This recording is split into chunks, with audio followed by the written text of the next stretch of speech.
Welcome to another in the series, Sip and Chat, a place where we talk about the goodness of the Lord in the land of the living. It's our pleasure this afternoon to be coming into your homes and to be talking about the goodness of the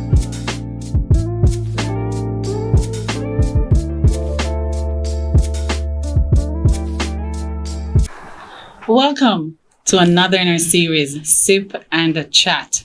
We're delighted this afternoon that you have joined us. We ask as usual that you get your cup of hot beverage as we come together this afternoon to talk about another very important issue. At Sip and Chat about God, we discuss topical issues and the role that the Lord plays in our lives daily. And of course, the Bible always has a comment on every issue because God is not a mute God and God is not oblivious to the concerns and the issues that we face from day to day. So we want to welcome you this afternoon to another Sip and Chat. Now, with me this afternoon is my guest. Her name is Chisan Halliman Thompson, and she's the manager of Clamars Holistic Health. Now, it's very important that you make sure that you don't even move from in front of your television because every word that is going to be said this afternoon is very, very important. One of the things that we think about women is that women are so oftentimes so busy taking care of husband, taking care of children, both their biological and other person's kids, that they don't spend a lot of time taking care of themselves. And so this afternoon, we want to just talk a little bit about that and how it is important to understand that a woman who is healthy, she adds more value to her family than when she's unhealthy. So let us dive right in. Welcome, Chisan. It's good to have you today. Thank you for having me. Yeah, it's my pleasure. And I'm sure our guests today, they're already sitting down with their pencils writing, just to understand more about how as women and as a family, we can take better care of ourselves. Now, the Bible speaks about health very importantly, that above all things that we prosper and be in good health, even as our souls prosper. Because, as Christians as we might be, and we know that there are miracles and God takes care of us, but God also gives us wisdom. So with that wisdom, we must be careful how we take care of the temple of God. We cannot just treat it any and anyhow and expect that our temples are going to be okay. And so, Tristan, just tell us a little bit about who you are and what drove you into this field of just holistic health. Talk to us about that. Okay, thank you. So I'm the manager at Clamars Holistic Health Center. And if I may be honest, I grew up in the industry with my mother, who has been in the industry for over 30 years now. And I wasn't always interested, I would say, but I was always knowledgeable. Because from about the age of 8, I was an avid reader. I still am an avid reader. And the house is filled with books on health, herbs, juicing, dieting, you name it. She had a whole lot of books, and I've been reading since then, but the interest wasn't there until about 2014 when I started working in the business part-time. Okay. I was also working with another company, but I started to assist. Now, upon assisting, I found that I enjoyed helping customers. Okay. And I'm a people person most times. So I like helping people, and I found that I was drawn to my customers and helping, and also the wealth of knowledge gained from being around my mom and reading. It really kind of put into focus what I needed to do. So I stayed. Great. Some persons, they just say, boy, we should just eat and live and die. Yes. That's the life as that. You're here tomorrow, you have a good time, and you just eat, have a good time and that. But when we think about taking care of our bodies, talk to us about how important what we take in is, Well, I'm a Christian above all, and the Bible says that our body is the temple of the living God. The Holy Spirit resides there. So I believe that it is our responsibility to take care of our bodies. In Ezekiel chapter 47 and verse 12, it says that trees are for meat and the herbs are for healing. Okay. And upon interacting with customers, like 8 out of 10 customers will come and, heard of the healing of the nation. I don't know if they know where it come from, but the Bible explicitly states that. And for me, I believe that everything in the Bible is true. And upon reading that and having that understanding, then I believe that it's our responsibility to take care of our temple. That's so very important. And so what we find is that the more we take care of our bodies, and we're not by any means saying that, you know, you take care of your body and something might not happen. Yes. But what is also important is that the likelihood, right, of taking care of your body and just, you know, something happening is far less, it's than when we don't take care of our bodies. Yes. So, you know, generally speaking, and before we get into the herbs and the benefits, there are some simple things that we need to do. We need to be always conscious of what we take into our bodies. And we also need to be careful of what we do with our bodies, right? And, you know, usually they suggest that, you know, we do some simple little things like some exercise. Even 30 minutes. And you know what? Exercise doesn't always have to be about going to the gym and pumping and pumping. It can just be simple walking, jogging. Exactly, dancing. Your heart rate. Exactly. To keep your heart healthy. Yes. So many people don't know why that is important. Why is that whole physical activity? I just spoke about the heart rate. Talk to us a bit about that. Well, it's important because, you know, the heart pumps blood, and in keeping active, circulation is improved and all of that. A lot of persons have blood clots. A lot of persons have a whole range of issues with the heart. Exercising alleviates a lot of that. Okay. Yes. And I just want to endorse, I just want to emphasize to all our persons who are listening today that you might say, okay, I can't go to the gym for whatever reason, right? But there are some things that you can do at home. Yeah, so, for example, like, you know, you put in your music, you can dance. Dancing. You know, you can dance. And when you're dancing, you don't have to, because a lot of people are intimidated by the gym. You don't have to have a model body, whatever that is. No, you don't. Your body is your model body. Yes, I agree. Right? So if you're at home, you can plan in your routine. Okay, I get home at 6 and I'm going to do a little dancing, or I'm going to walk around the house. Yes. Or if you have stairs. Oh, yes. I find that very resourceful. I use that one a lot. If you have stairs, you go up in leaps and bounds, or you go up quickly, you walk down, you go up quickly, you walk down, you run up, you walk down, and it works. There are lots of creative ways in which you can exercise. Oh, yes. You know, you can even if you want some weights and you can't afford the weights, you can use the water bottles. Exactly. The 5-gallon water bottles. That's exactly where I was going. Right. And efficient. So those are some preliminaries, right? And of course, we know that the balanced diet. Some persons have different theories. Some people say eat like a king in the morning and then eat like a pauper in the afternoon, which means you try to have your heavier meals in the day. Meals in the morning. And some persons say that, okay, some persons know, you know, they love the big Jamaica. We love our big dinner. We love our big dinner. Yes. And I think one of the other challenge that we also have is that for a lot of our meals, it's so heavy in carbs. Yes. You know, a breakfast would be bread and toast or something. Then lunch is probably another set of carbs again. And so we know that those are usually the kind of more dangerous side as it relates to our health. Yes, I would say everything though in moderation, because you do need your carbs to give you energy. No, I would tend to agree with the eat like a king in the morning, prince in the day, prince in the day, and a pauper at night. Because as you age, your metabolism decreases. So you would not want to be eating a certain amount at night, because then you're going to be retiring. So as you sleep, then you stack all that weight instead of working it off. Now, if you have a heavy breakfast, I would assume you'd be moving around in the day. And if you work at an office where you're at your desk all day, then I guess you would have to find time to work out. But during the day, you would have had more leverage to move around and burn fat and all of that. You're doing more activities to increase your metabolic rate. Very, very important. So that's really so exciting. So we just want to establish, as well as we get into the different things that you can do, is that usually we suggest fresh fruits and vegetables, whole grain, right? Fiber rich food, fresh fish, and your protein. Your proteins are very important. Your water. Right. Especially those. For dehydration. And listen, I want to say this very, very seriously to all our viewers. There are some persons who think they have to buy water.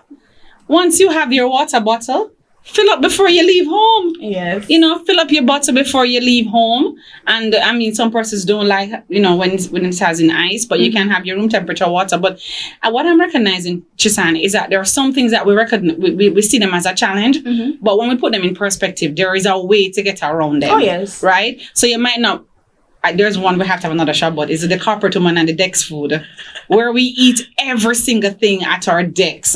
And so before time, we notice there's this emerging punch, right? So even as we look at this whole, the woman and her health, there are so many things that we want to look at.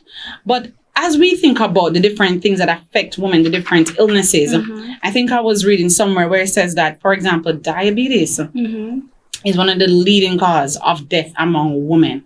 So we know that that's some of the we have genetics. Some persons are more predisposed than other persons. But talk to us a little bit about the whole matter of diabetes, and in terms of on the wellness side and what we should take, and how do we move from a state of trying to be preventative rather than curative.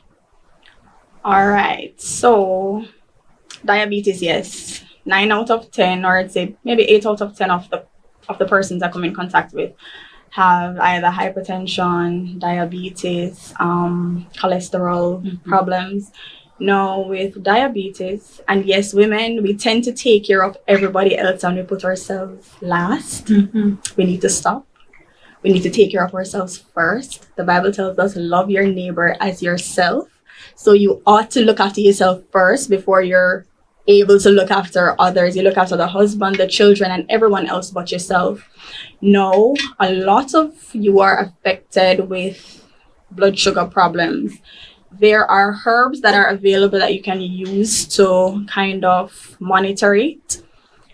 Now, I would say that this should be under the supervision of your doctor or your medical professional, because yes, we observe the symptoms of diabetes and we say, okay, we have diabetes, or we have something else, when in truth we have a disease or an illness that it's not so easily taken care of. Right. And sometimes it mimics another form of illness. Yes, it does. Now, I would say that we should not throw out the medical practitioners. I'll make that disclaimer now, but rather to visit and to obtain a diagnosis. And if there you don't want to take the prescription medication, then you can go the herbal way, because one, it's not wise, and two, it's ultimately not possible for us to throw out the medical doctors. So with having diabetes, there are herbs that you can use. Some of them are namely cinnamon, gymnema, there is garlic, you have the fenugreek seeds. Those I find to be very effective, and it helps to control the blood sugar levels tremendously. Tremendously. So you can take that in addition to taking your medications from the doctor, or if you want to come off completely, then it's up to you. The choice is ultimately yours. Right. And so I know we have a number of products on the table today. Yes. So, I hear all of those terms and I'm saying, where do I get those things? So do you have like a sachet that comes with all of those together? So I can just come to your store and I can just get I can make a tea by just taking up a package of one or something that you have for the diabetes. Okay, so for the combination of herbs, we have tea bags. Right. If you'd like to get the herbs singly, you can get them in small packs like this. Okay. This is not any of the ones of a high blood sugar, but it comes in small packs like this, and the prices vary. You can get for like maybe 200, 300. It depends on the herb and the quantity. Okay. So, all right. So we have a number of products. So we know, so this one says sugar levels. Blood sugar. So talk to us a little bit about this particular product and what it does and so on. Okay. So this one, it has a combination of herbs which help to maintain the urine levels and the blood sugar in the urine and the overall sugar levels. Okay. Yeah. Right. So it helps to normalize it if it's high. Okay. Yeah. So one of the things that we're seeing is that we're not saying don't go to the doctor. Never. Right. The first thing that you have to do is go to your medical doctor, and the medical doctor, that's what they're trained to do. They will give you the diagnosis. Definitely. Now, when they make the diagnosis, then you can make a decision. They probably tell you a number of tablets that you probably need to take. And there are always some persons who say, I can't swallow the tablet. I can't swallow the tablet. What we're seeing is that there are alternatives. There are alternatives. And I think the whole arena of alternative medicine as it relates to herbs and so on is really, really trending these days because some persons cannot ingest a tablet. Yeah. All right. So tell us a little bit more about some of the other products that you have and what would you use them for? Okay, so here we have, this is another one, horny goat weed. And I'm guessing a lot of persons are smiling now. Yes, it does make you horny. It increases the libido and we have to stop and take a sip now. We have to take a sip. Okay. Yes, so it helps to boost the sex drive in both men and women. In both men and women. Yes. Something that we spoke about before we came live on air is a lot of time we talk about women's health. We look at things that directly relates to the woman in terms of her own personal body. But interesting that we're saying that when a man has ill health, it then becomes a woman's problem because you have to become the nurse. So we want to say that we have to help our men. Yes. To help them to take care of themselves.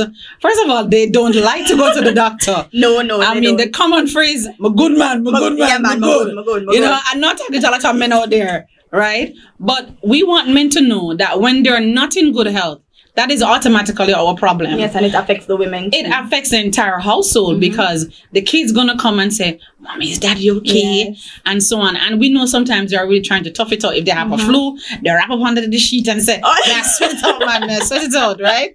And so on. But what we're saying is that as we think about the family and the role of the family, we're saying that everybody's health contributes to a wholesome home, right? So tell us some of the things that are actually in the horny goat weed.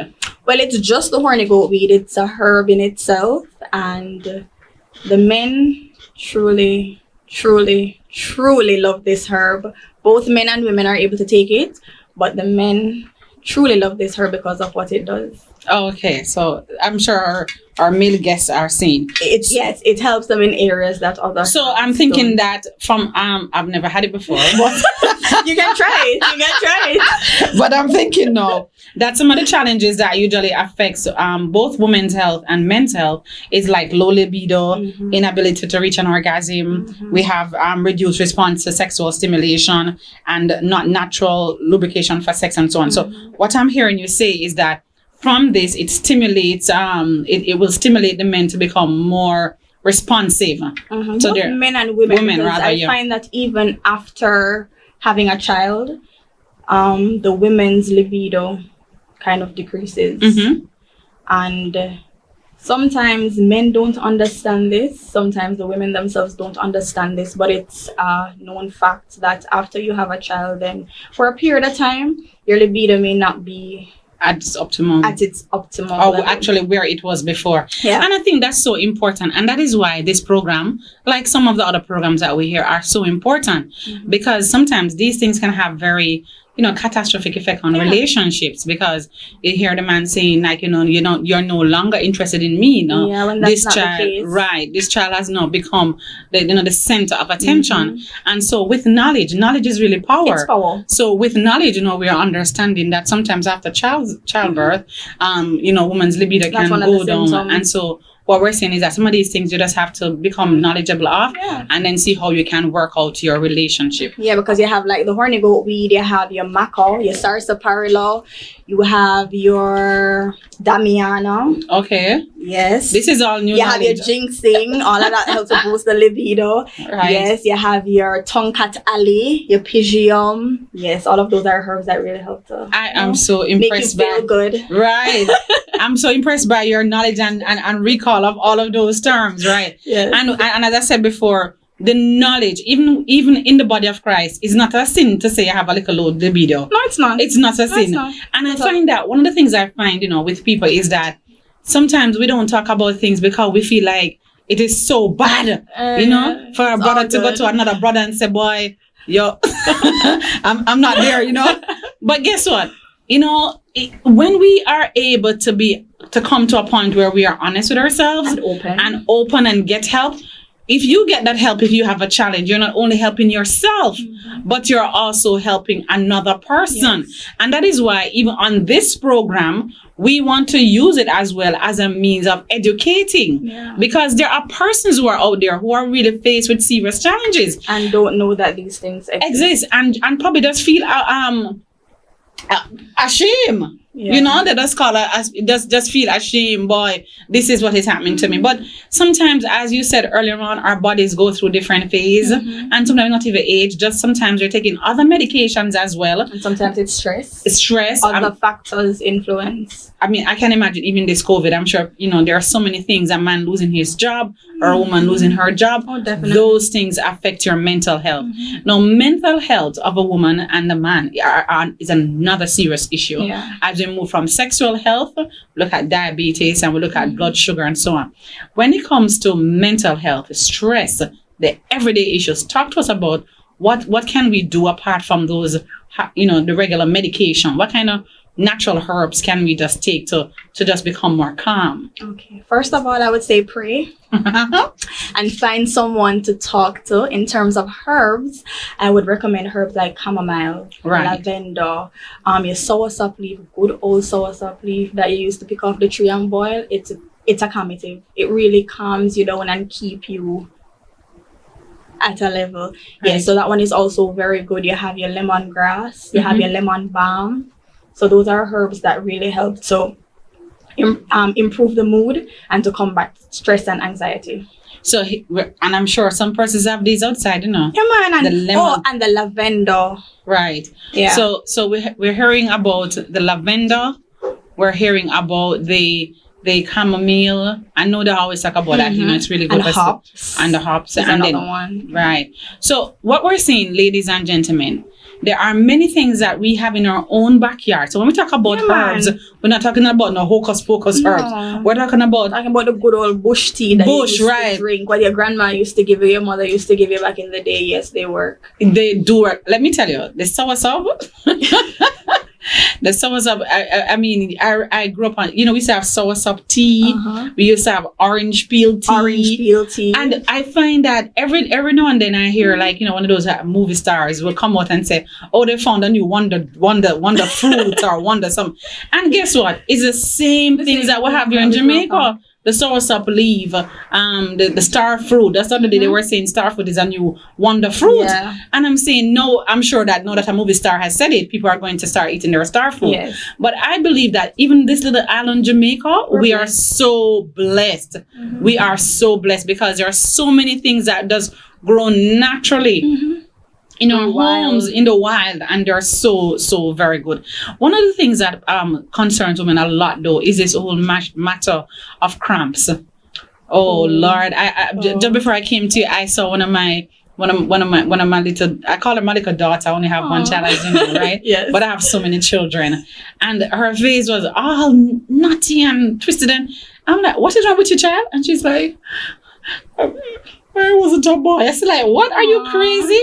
I said, what is wrong with you? And then, but before she could even say that, I guess I was rushing. I picked up on what was happening. She was having these cramps. And of course, you know, I said to her, did you take the tablets, right? Because, you know, and she said, you know, it doesn't help. It doesn't. So, and I know many persons out there who struggle, like they dread whenever that cycle time starts and, you know, it's their time. So is there anything that you think can be really, really helpful to ladies who face those severe cramps every month? Definitely. So there is cramp bark. There is a red raspberry. That one is excellent. It's the fastest going one for us. You can start taking that about a week before, leading up to, and you're good. So what I find happening though is that a lot of times we wait until, you know, for example, like the period starts and then we're trying to take the different thing. But what I'm hearing you saying, which is I've heard it before as well, so you're punctuating it, is so that you kind of tone the area, you tone the reproductive system for that time. Right. So I know I'm understanding what you're saying. So it's always very important for us to make sure it's almost like we already prepare the body, yes, to be able to go through this process to take on that strain trauma, that is going to take on the trauma that's about to hit. So we have some other stuff here. Is there anything else that you want to just bring to our attention? Let me see what this is. This one is That's a eucalyptus leaf. Yes. So with herbs, there are many different ways you can prepare them. You can steep them, you can inhale them, you can do enemas, you can do poultices. Now with the eucalyptus, you can ingest it, as well as if you're having a clogged nasal passage, you can draw it, steep it, and then you inhale it to clear the nasal passages. Oh, you said for the respiratory system. So you said something very important about it, the different process of how we can actually benefit from the properties, for example, like eucalyptus. Could you just repeat those for me, please? Because I'm sure our guests will be. So you said we can actually... This is not an exhaustive list, but you can make them into poultices. You can do... Could you say exactly what that is, the poultices? The poultices that you like kind of crush them and you make them into like a paste. Okay. Yes. Right. So you can do poultices. You can inhale them. So you draw it and you inhale it. Right. You can apply it as a compress. Okay. So if you have a wound or a swelling, you can apply the herb on the skin as a compress, or you can steep it. You can infuse it in your water or your juice. You can... So that's like when you have the decanter and you just allow it to just draw right. naturally without heat or anything. Yes. That's so amazing. They're so amazing. And I see this one over here. Look like these are cinnamon sticks. No, that's a soursop bark. Oh, the soursop bark. Yes. Okay. But also soursop bark. And so you can also, what you're saying is that you can also use the leaves and you can also use the bark. You can use the leaves, the bark, the fruit, the berries. Yes, it depends on the plant. Yeah, you can use just about the whole plant for different things. Oh, that is so amazing. Well, as we are coming up to the person, one of the things that women are also very concerned about now is their nails, their hair. You know, that's another big issue because sometimes with aging, you know, the woman's hair is affected. So is there anything for like that you'd recommend, you know, that how do we take care of our hair and our nails and just the skin in overall? Because as you know, we lose a lot of moisture as we blossom. Let me not say age. Okay, so first of all, stay hydrated, drink your water. In terms of herbs, I would say the horsetail, it's high in collagen. The silica content is high, which is also in collagen. It's also rich in collagen, so you know that also improves the elasticity of the skin. You have the rosemary for the hair. You have the nettle for your hair. Those improve hair growth. Right. And I know there's also like the aloe is also very good. Oh yes, the aloe. You can use that topically. Right. And you know, ladies and gentlemen, I just want to say that sometimes when we say that things are expensive or they're costly, I really want to emphasize that they're really at your backyard, because I've heard so much about aloe, right? And people would say, hey man, you can use aloe to the days, can use facial, etc. On your face, and your hair. I'm telling you, I was wondering if I had any at home.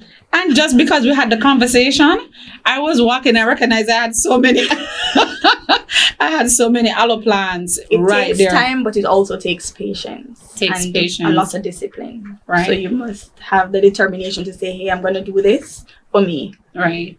So as we're wrapping up today, is there any just a healthy advice that you'd want to give to one of our viewers, just to say, you know, just as you think about life and, you know, longevity, just how do you just take care of yourself? Probably in a few sentences as we wrap up.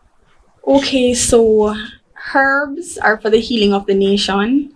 And I believe that we ought not to wait until things go bad before we start taking herbs or drinking herbal teas. It's not a must, but it is, I think it's necessary. It's better to prevent it than to cure it, because at times when we realize that we are ill, it's too late. And then the same herbs that, herbs don't work. Yes, they do, but we wait until it's too late. So start today, start taking care of yourselves. Many of the herbs are in your backyard. It's inexpensive. You can just go and pick it and draw it. You can pick it, you can dry it and boil it. You can use it externally. So it's there, use it up and be well. Well, Chisan, thank you so very much. I just want to say to all our viewers that there is no time like the present. Yes. There is no time like now. And while you are able, while you're in good health, let us prepare ourselves for better health, right? So let us do what we're supposed to do. And remember, it's not always the expensive things. It's some simple little things that you can do. Like they always tell us, even drink your water. And like I said, everybody should get a bottle. Get a bottle and have your water. That's one of the first basic things to good health. So once again, on behalf of the team here at Sip and Chat, I want to thank you so very much, Chisan, for coming. I know there's a lot more that we could talk about, right? But even as we go through this COVID period, there are so many people who are saying, a stress, overwhelmed. Remember, after reading the word of the Lord and meditating upon it, get yourself a good cup of tea. Until next time, let's continue to sip and chat. Have a good evening.